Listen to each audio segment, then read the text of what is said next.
तो भारतीय संविधान का अभी हमारा जो टॉपिक है वो शोषण के विरुद्ध अधिकार।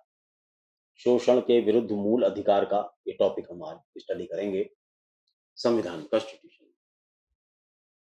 ये लेक्चर नंबर हमारा 124 होगा। और इससे पहले भी बहुत सारे सब्जेक्टों पे लेक्चर बन चुके हैं, इसलिए ये बताना जरूरी है आपको कि ये लेक्चर कौन सा नंबर का है। तो अभी जो पीछे एक चैप्टर पढ़ा रहे थे स्वतंत्रता के अधिकार में, तो उसका एक छोटा सा हिस्सा रह गया था, उसको भी यहाँ क्लियर करता चलूं, क्योंकि ये पूरी सीरीज है लेक्चर्स की। तो उसके अंदर एक छोटा सा बहुत पहलू रह गया था,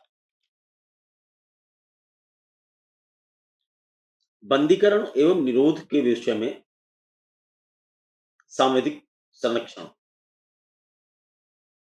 बंदीकरण अर्थात किस आदमी को यदि बंद किया जाता है, जेल में या पुलिस कस्टडी में रखा जाता है, तो उसके कुछ नियम होंगे। किसी भी व्यक्ति को अननेसेसरी पुलिस अपनी कस्टडी में नहीं बैठा सकती। उसकी किन लिमिटेशंस हैं जिस तक बैठा सकती है। तो अर्थात हर एक को, किसी भी व्यक्ति को बंद नहीं किया जाएगा। बंद किया जाएगा तो केवल स्पेशल प्राविधानों में किया जाएगा, अदरवाइज जनरल किसी की पावर नहीं होगी किसी व्यक्ति को बिना कारण के जेल में रखा जा सके। और यदि ऐसा, निरोध से मतलब है डिटेंशन, यदि ऐसा डिटेंशन या ऐसा रोका जाता है, पुलिस थाने में बैठाला जाता है सरकार के द्वारा या सरकार के आदमी के द्वारा, सरकार के आदमी मतलब पुलिस या कोई वैसा अधिकारी जिसको ऐसे अधिकार दिए हों, तो सेक्शन आर्टिकल 22 में इसको फंडामेंटल राइट में शामिल किया गया। हमारे पास दो दो प्रकार के दंड की व्यवस्था है। एक तो सिंपल केसेस होते हैं, एक प्यूनिटिव होते हैं।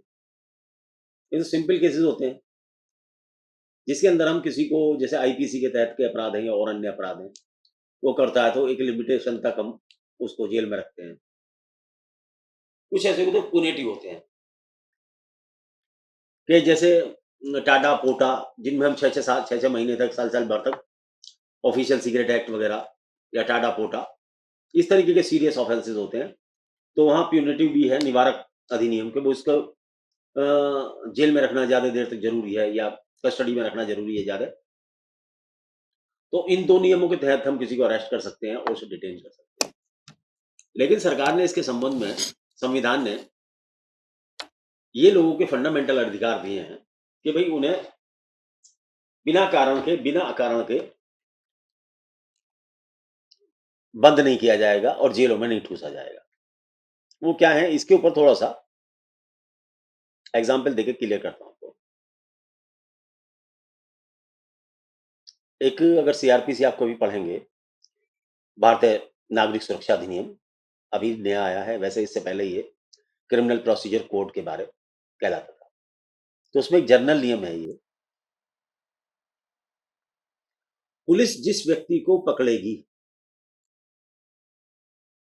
उस व्यक्ति को 24 घंटे के अंदर उसे न्यायालय के समक्ष पेश करना होगा। यदि पुलिस को का इन्वेस्टिगेशन 24 घंटे में पूर्ण नहीं हो जाता, तो वो मजिस्ट्रेट के समक्ष एक एप्लीकेशन लगाएंगे और उसकी पुलिस कस्टडी रिमांड मांगेंगे। उस रिमांड को ले जाने पर वो उन्हें उस व्यक्ति का मेडिकल कराना होगा और रिमांड की अवधि पूरी होने के बाद में मेडिकल कराकर ही मजिस्ट्रेट के सामने दोबारा पेश करना होगा। और मजिस्ट्रेट इस बात की जांच करेंगे कि इसकी पुलिस कस्टडी के दौरान में कोई मारपीट तो नहीं की। तो ये उस इस फंडामेंटल राइट के तहत ही है जो ये कहता है, इसी के तहत दिया गया अधिकार है ये, कि किसी भी व्यक्ति को 24 घंटे से ज्यादा पुलिस जो है अपनी कस्टडी में नहीं रख सकती। तो देखिए, ये फंडामेंटल राइट का आपका यूज है, उसी के तहत ये कानून बनाया सरकार। ये सब संविधान के से चल रहा है।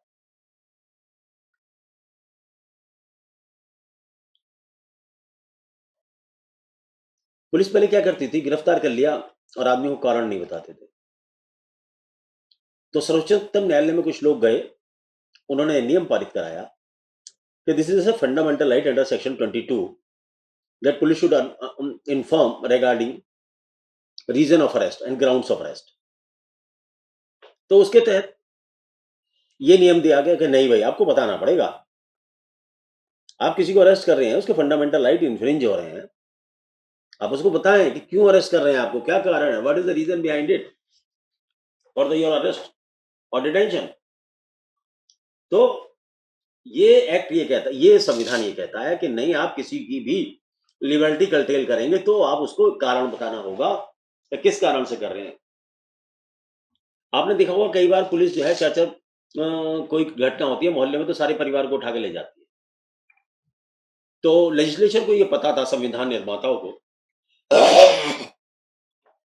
क्योंकि अंग्रेजों के जमाने में भी ऐसे अत्याचार होते थे,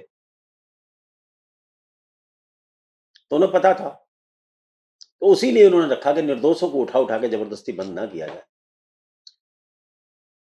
और बंद भी कर लिया है तो 24 घंटे में मजिस्ट्रेट के सामने पेश करो, और उसको जो गिरफ्तारी की है तो गिरफ्तारी डालने वाले आदमी का कर्तव्य है कि वो उसकी मेडिकल कराए और उसको गिरफ्तारी के कारणों के बारे में अवगत कराए।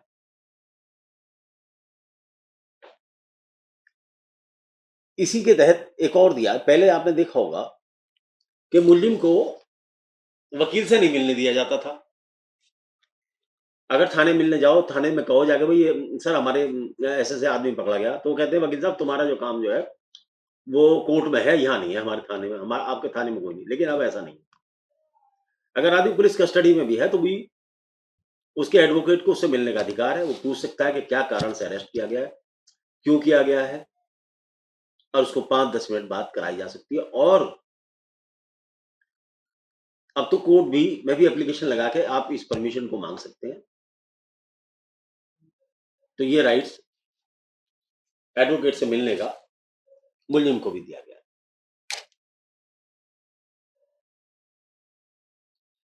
बिना मजिस्ट्रेट की परमिशन के 24 घंटे से ज्यादा यदि किसी मुल्जिम को, किसी व्यक्ति को पुलिस अपनी कस्टडी में रखती है तो वो इलीगलिटी होगी, और उन पुलिस अधिकारियों के खिलाफ भी मुकदमा चलाया जा सकता है जो किसी व्यक्ति को कानून के कानून में दी गई समय से ज्यादा अपनी कस्टडी में रखते हैं। अर्थात पुलिस का ये राइट नहीं है कि जबरदस्ती किसी को बिना सबूत, बिना एविडेंस और अकारण बिना कोर्ट को इन्फॉर्म किए अपने पास 24 घंटे से ज्यादा रखे। तो ये था आर्टिकल 32, बंदीकरण एवं निरोध को विरुद्ध संवैधानिक संरक्षण। साधारण हिंदी में समझे, regarding fundamental right regarding illegal detention, article 22। और इसीलिए इसका सीआरपीसी वगैरह में जिक्र किया गया, जो बाद में कानून बने उनमें जिक्र किया गया, और आजकल उसका नाम भारतीय नागरिक संहिता है, उसके अंदर तो इस पर बहुत स्ट्रेस दिया गया। तो हम अपने अब मूल टॉपिक पर आते हैं, 124 पर, लेक्चर नंबर 124 का जो मूल टॉपिक है, शोषण के विरुद्ध अधिकार। शोषण, जैसा कि शोषण से ही, शब्द से ही क्लियर है, शोषण मीन्स किसी व्यक्ति का दुरुपयोग न किया जाएगा, आर्थिक और सामाजिक। शोषण, किसी भी व्यक्ति का आर्थिक व सामाजिक शोषण न किया जाएगा, अर्थात उसे जब दबाया न जाएगा। अब शोषण कितने प्रकार का हो सकता है? शोषण को समझने से पहले क्या था, पहले गुलाम बिकते थे, स्त्री और पुरुष से बेच दिए जाते थे जो गरीब लोग होते थे, तो कहते थे भाई बाप का कर्जा नहीं उतरा तो भी बेटा उतारेगा, कि भाई मेरा बेटा भी तेरे यहाँ नौकरी करेगा। तो फ्री फंड में हमारे कुछ पहले जमींदार होते थे, तो जमींदार इस तरीके से बेगारी लेते थे।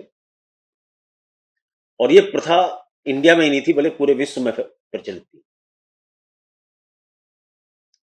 खाली इंडिया में ही नहीं थी, गुलाम की प्रथा जिसे कहते हैं, गुलाम प्रथा, दास प्रथा। तो इस दास प्रथा को ध्यान रखते हुए हमारे संविधान निर्माताओं ने ये शोषण के विरुद्ध अधिकार दिया कि किसी भी व्यक्ति का शोषण नहीं किया जाएगा, नर नारी का व्यापार नहीं करने दिया जाएगा, किसी भी व्यक्ति से बेगार नहीं लिया जाएगा कि सर बेगार मतलब फ्री फंड में काम नहीं कराया जाएगा प्रेशर बनाकर। तो इसका जिक्र आर्टिकल 23 और 24 में आता है।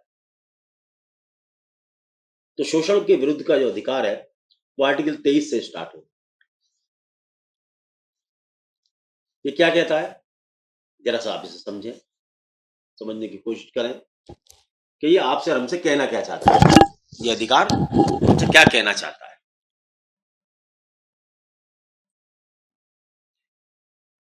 मनुष्य का दुर्व्यापार अर्थात व्यापार अर्थात ट्रैफिकिंग और बेगार तथा अन्य बलात् श्रम प्रतिबंधित करता है। मनुष्य की खरीद फरोख्त, बिना पैसे दिए कराया गया काम और जबरदस्ती काम कराने को लेने को ये मना करता है।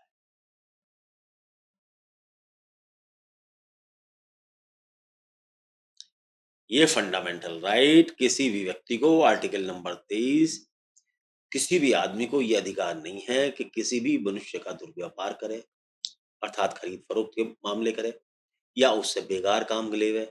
बेगार मीन्स बिना बात के कारण, बिना पैसे के,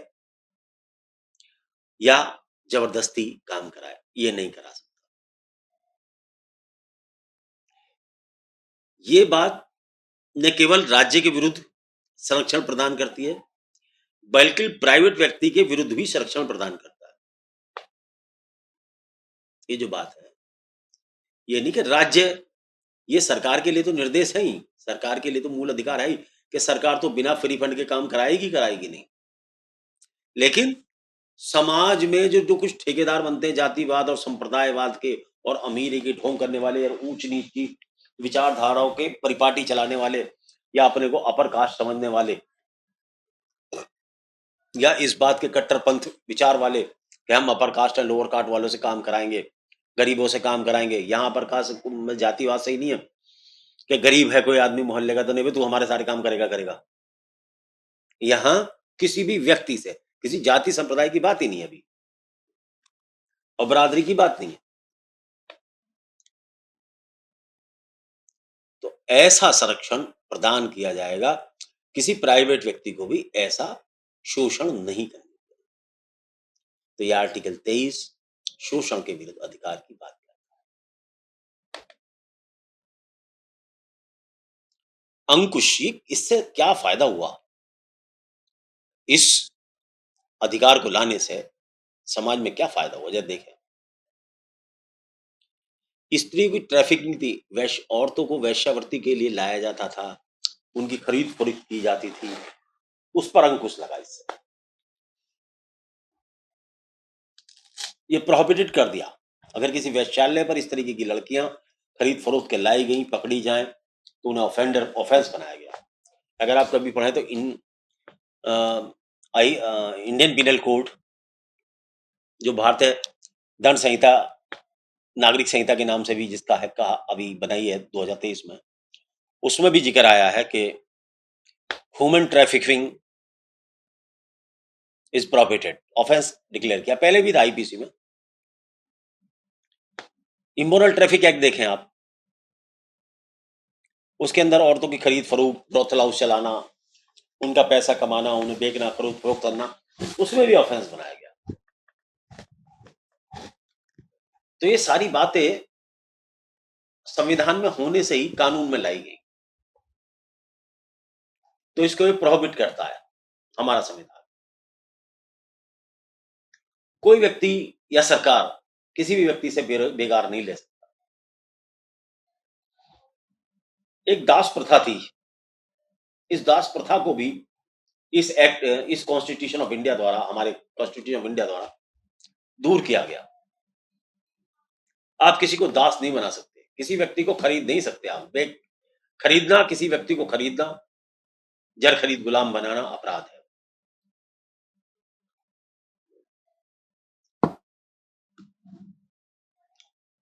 मान लो किसी आदमी ने उधार ले लिया, अब वो उसके यहाँ पैसा मांगने गया, उनने कहा ले मेरा लौंडा ले जा, ये तेरे काम करके पैसे उधारेगा। तो वो लड़का चाहे तो अपने संवैधानिक अधिकार मांग सकता है कि बाप मुझे पालने का अधिकार है, बेचने का नहीं। अर्थात बाप उसे बेकार में नहीं दे सकता। और वो आदमी जो इस तरीके से जबरदस्ती काम कराएगा, उसको लिए कानून बनाया जा सकता है, ये अपराध की श्रेणी में इसको रखा जा सकता है।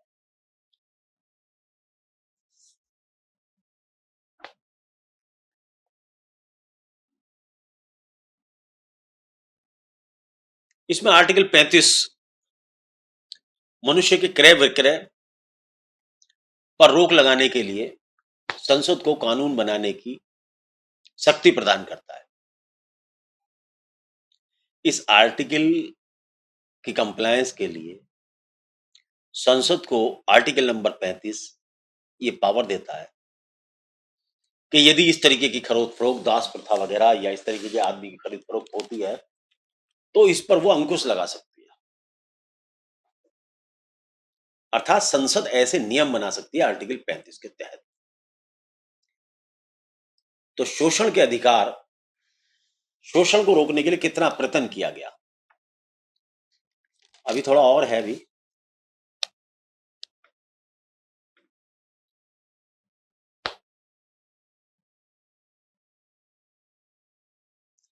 लेकिन इसका भी थोड़ा सा एक अपवाद है भाई साहब।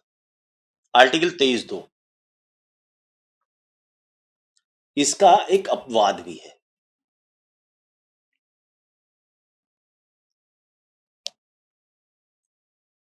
लोक हित में राज्य को सार्वजनिक प्रयोजन के लिए अनिवार्य सेवाएं लागू करने की शक्ति प्रदान करता है। लोक हित में अर्थात पब्लिक इंटरेस्ट में राज्य को सार्वजनिक प्रयोजन के लिए अर्थात पब्लिक वर्क के लिए अनिवार्य सेवाएं लागू करने के लिए शक्ति प्रदान करता है आर्टिकल 23(2). आर्टिकल 23(2) क्या कहता है कि यदि कभी जरूरत पड़ जाती है राज्य को और अनिवार्य सेवाएं लेनी है और आदमी नहीं मिल रहे हैं तो उन्हें वर्क करने के लिए कंपेल करने के कुछ आदेश दे सकता है अर्जेंसी में। एट्रोसिटीज के लिए नहीं, शोषण के लिए नहीं, पैसा दिया जाएगा उसका, लेकिन अनिवार्य सेवाओं के लिए। किसी जाति संप्रदाय को परेशान करने के उद्देश्य से ना होगा ये काम, बल्कि ये काम जो होगा ये इस उद्देश्य से होगा कि राष्ट्र लोकहित उसमें निहित हो। तो ऐसी शक्ति भी प्रदान करती है, ये इसका अपवाद है।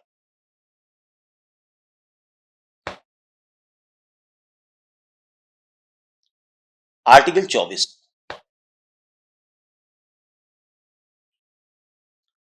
आर्टिकल 24 कहता है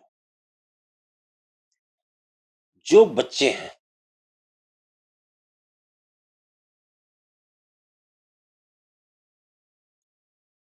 बच्चों को संकटपूर्ण नियोजन में लगाने का प्रतिबंध। देखो जुवेनाइल जस्टिस बोर्ड आपने सुना होगा, एक जुवेनाइल जस्टिस एक्ट भी है और उसमें ही जुवेनाइलों के ऊपर जो अत्याचार किए जाते हैं। और एक और भी एक्ट है, मुझे याद नाम से उतर रहा है उसका, जहां बालकों को हैजर्डस वर्क में लगा दिया जाता है। ऐसा जुवेनाइल जस्टिस बोर्ड का ही वो में है, वो juvenile justice care and protection act इस तरीके से है कोई।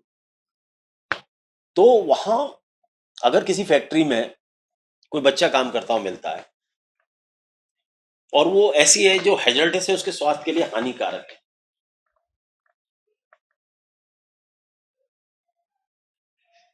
तो इस तरीके के कार्य को करने से रोका जा सकता है।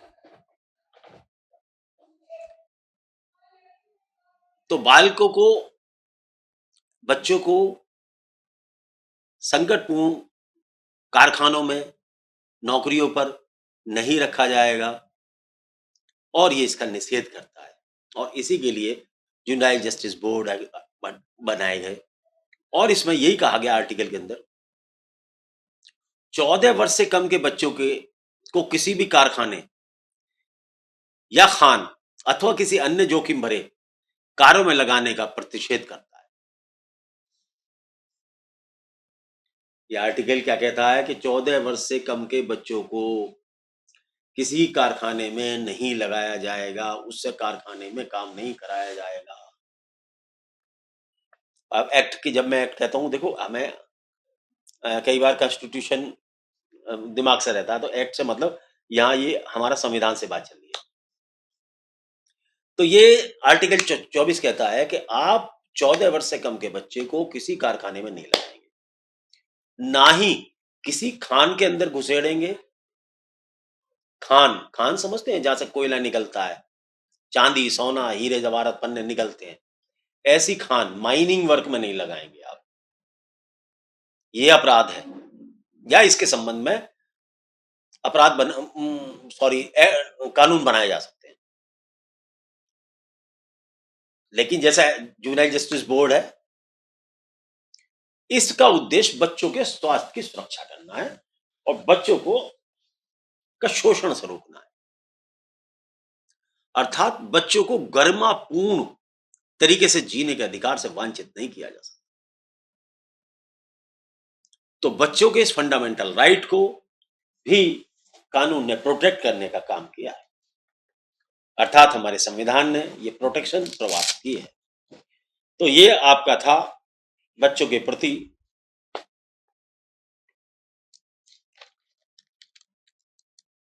बच्चों क्या सभी के लिए कि शोषण के विरुद्ध अधिकार, और, और उसी में था, हमने आर्टिकल पढ़ाया आपको, अगला था पहला बचावा, बंदी का बंदीकरण एवं निरोध के विषय में संवैधानिक संरक्षण का। तो हमने पुराना जो थोड़ा सा बचा हुआ था वो हिस्सा भी पूरा किया, अशोषण के विरुद्ध अधिकार को भी हमने आपसे पूरा करने की कोशिश की।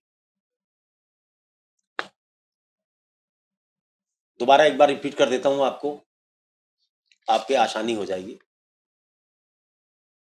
देखो समझाने में टाइम लगता है, रिपीटिशन में टाइम नहीं लगता, 2-4 मिनट लगता है।